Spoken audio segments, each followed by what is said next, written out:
Alors, je m'appelle Fabrice Leclerc, j'ai 52 ans, je suis journaliste de cinéma depuis plus de 30 ans maintenant. J'ai travaillé à la fois à la radio, presse écrite, un peu de télévision aussi. Euh, et je traite le cinéma depuis plus de 30 ans maintenant. Moi, je suis un journaliste qui parle de cinéma. Et ça, je pense que c'est essentiel, parce qu'il y a une différence entre le critique qui est là pour donner son avis sur des films et qui ne fait que ça, et un journaliste qui est là pour raconter le cinéma et amener ça aux lecteurs ou aux auditeurs.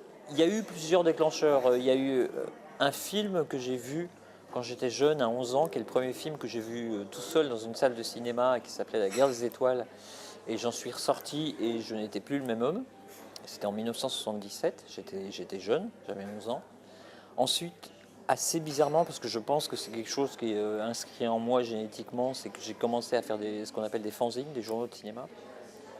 Ce qui sont aujourd'hui les blogs, ce qui était à l'époque la façon voilà, de pouvoir se faire remarquer, en tout cas de vivre de sa passion. Et donc pendant 4-5 ans, j'ai fait des fanzines de cinéma.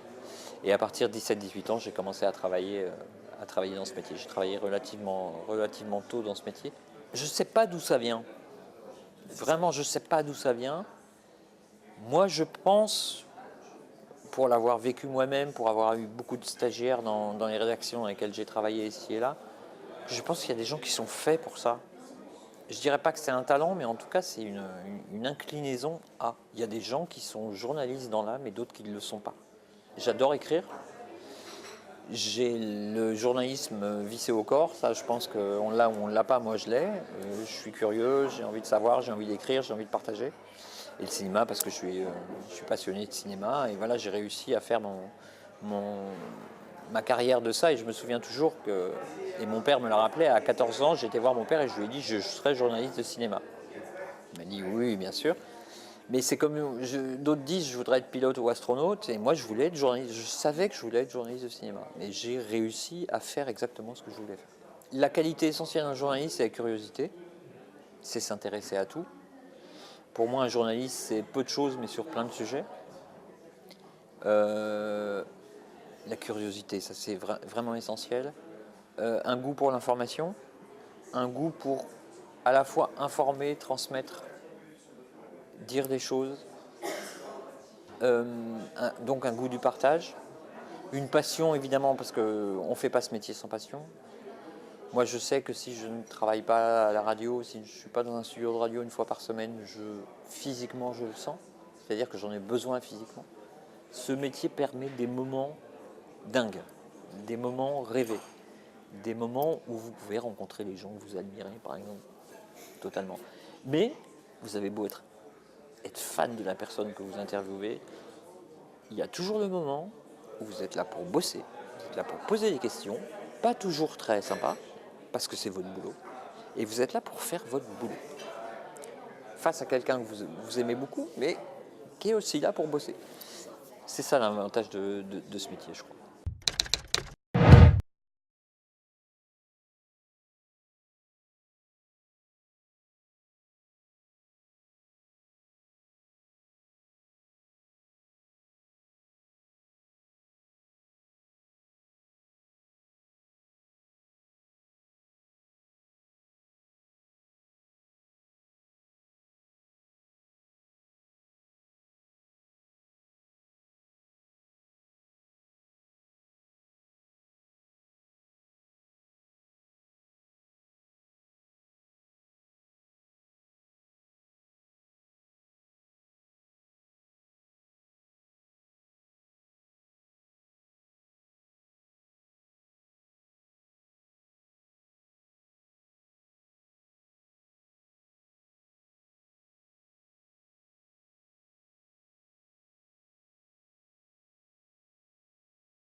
Le souvenir le plus fou que j'ai quand même de ce métier, c'est de me retrouver à New York. Il est 10 heures du soir. On m'appelle à l'hôtel où je suis arrivé, ça fait 2 jours, j'attends la personne que je vais interviewer. Et son assistante m'appelle et me dit c'est maintenant, venez chez elle, dans son appart, et on va faire l'interview maintenant. Je prends un taxi, j'arrive et je me retrouve dans l'appartement de Madonna, qui vient de réaliser son 2e film. C'est la star qu'on connaît déjà, mais pour autant niveau cinéma, elle est metteur en scène, elle n'a aucune crédibilité là-dedans. Et donc c'est très important pour elle de parler de cinéma. Et donc je me retrouve dans le salon de Madonna, sur son canapé, je parle avec sa fille, elle arrive, elle vient de faire 11 heures de répétition de la tournée qu'elle va lancer dans quelques mois. Elle est en jogging, pas maquillée ici, là, et à 11 heures du soir, elle arrive, et on commence une interview de plus de 2 heures dans son salon, où American en diable, quelqu'un d'extrêmement intelligent, elle a bossé le truc, elle a une culture cinéma qui est énorme. C'est vraiment un moment où j'étais assis dans le canapé de l'appartement de Madonna, donc déjà quand vous vous retrouvez en face de Madonna, il y a un moment où même quand vous êtes journaliste, vous êtes habitué à rencontrer des stars, il y a un moment où quand même il faut mettre la barrière parce qu'il faut bosser. Et le plus beau souvenir, c'est le lendemain, j'étais dans un magasin de souvenirs, je me souviens à New York, et c'est marrant parce que j'entends dans la radio dans le magasin une chanson de Madonna et je me dis et mec, moi hier soir j'étais chez elle et je regarde mon portable et j'avais un mail de son assistante qui m'avait envoyé un message de Madonna qui me remerciait. Ce qui a dû m'arriver 5 fois dans ma carrière de journaliste, des gens qui remercient, c'est extrêmement rare.